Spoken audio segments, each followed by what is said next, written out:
Good morning, Jim Feig, your master photographer, back again from South Bridge Street Live with my words of wisdom for the day. This morning I want to talk about working. We all have to work. That's an unusual picture we've got up there this morning. That's the driver's view of a 1930s vintage farmall tractor. When I was a kid, I spent many hours on one of these, plowing and tilling the rolling farmlands of northern Indiana. I started working for a living when I was about 12 or 13 years old. They won't let you do that anymore, I don't think. But it's not that I needed to support myself at the time, but that's when I got my first official paycheck. Well, it wasn't a paycheck. I actually got paid in coins and bills, mostly coins, but that was my first job, and I'd been working or going to school full-time ever since. That was over 70 years ago. It's been a long and interesting career. I've enjoyed it. Anyhow, I started working as a kid for our neighbor. His name was Arthur Mason. I took on the job of a full-time job of doing the chores on his chicken farm and driving the tractors in the fields to cultivate and till the crops. Now, Art Mason, he was a black man in his early 60s when I started working for him. I learned much from him. And some of the important things I learned I still remember today. That's 70 years ago. He taught me a good, solid work ethic, good, proper work ethic. It's something we all need to succeed in life. He told me, do your job and do it right. And he was right. It was good advice. He taught me how to keep his old farmall tractor running with just a hammer and a pair of pliers and some baling wire. You could fix anything with those three things. Oh, he could anyway. I couldn't. He taught me that a job is not done until it's done. But best of all, he taught me how to enjoy work. No matter how hard or how tedious the job was, there was joy in doing the job right, and there was joy in finishing the job well. That's probably the biggest lesson he taught me. Well, I got something like 20 cents an hour back then. Doesn't sound like much today, but I could do something with it. I got 20 cents an hour to feed the chickens and drive the tractors. And he had an old 1930s vintage farmall tractor, an F30 it was. It was a real monster. Well, the back wheel on that thing was as tall as I was at that time. He was what we call a sharecrop farmer. He didn't own much land himself, and whatever he owned, he had it full of chicken coops because he was making profit with chickens as well. He farmed other people's lands, and he did it for a share of the crop. A certain percentage of the crop went to the landowner, and the rest went to Mr. Mason to cover his costs and perhaps give him a little profit at the end if he made it.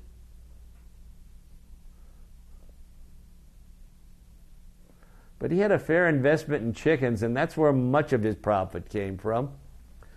Every month, he and his wife would kill and dress a whole bunch of young frying chickens,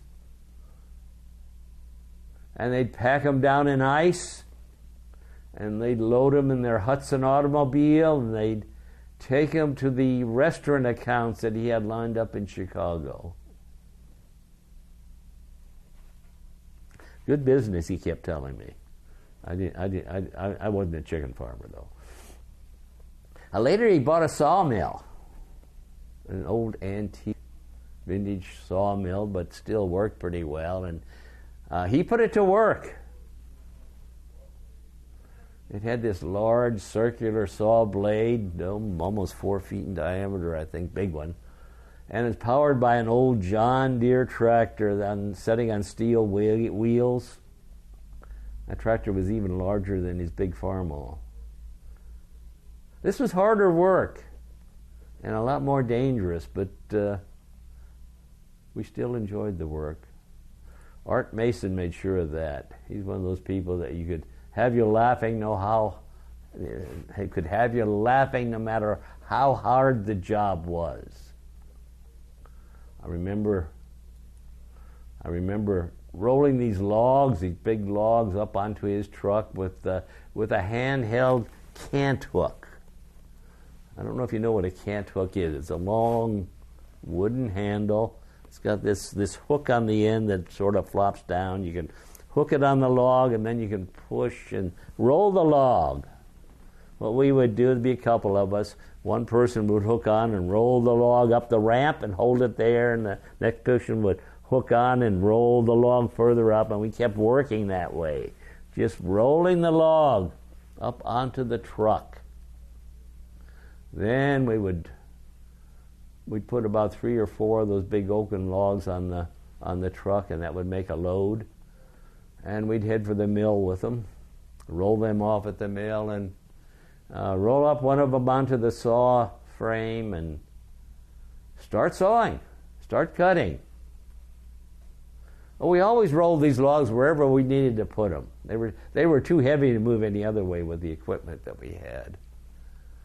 But we would saw these logs into slabs of lumber, and then we'd take those slabs of lumber and saw them into boards of different widths so that people could use them to build things with.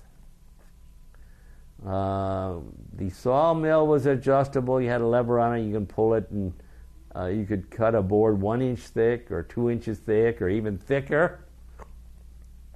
We usually did the 1 and 2 inch size. That was the most common. Now my job was to catch that big slab of lumber as the saw sawed it off the log, and then stack it in a pile, and then we'd go back and cut boards out of those slabs. Well, this was an important job for a 15 or 16-year-old kid. That's what I was then. If you let that slab fall back on the saw blade, it could pick that slab up and toss it right back at the sawmill operator with some force, and it was easy to get hurt with this operation if you didn't do it right. So again, we learned to do the job well. I worked for Art Mason well into my high school years. It became a full-time job even when I was in school, because there were chickens to feed in the evening, and there was always something to do around the sawmill or out in the fields on the weekends.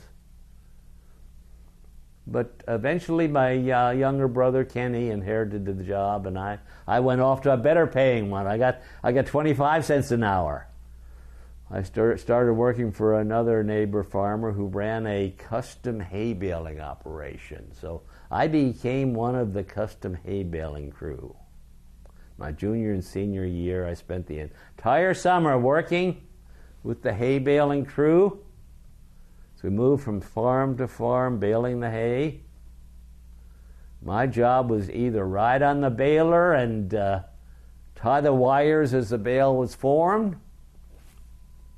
It was hard on your fingers. Or we'd hook a wagon on the back of the baler, and I'd crawl up on there and load the bales. As the baler spit them out, I'd load them on the wagon, and then they'd carry them off to a barn somewhere, store them. Well, it was either way, it was a dusty, dirty job. But I enjoyed it because I was taught how to enjoy work by Mr. Arthur Mason, the real pro at this.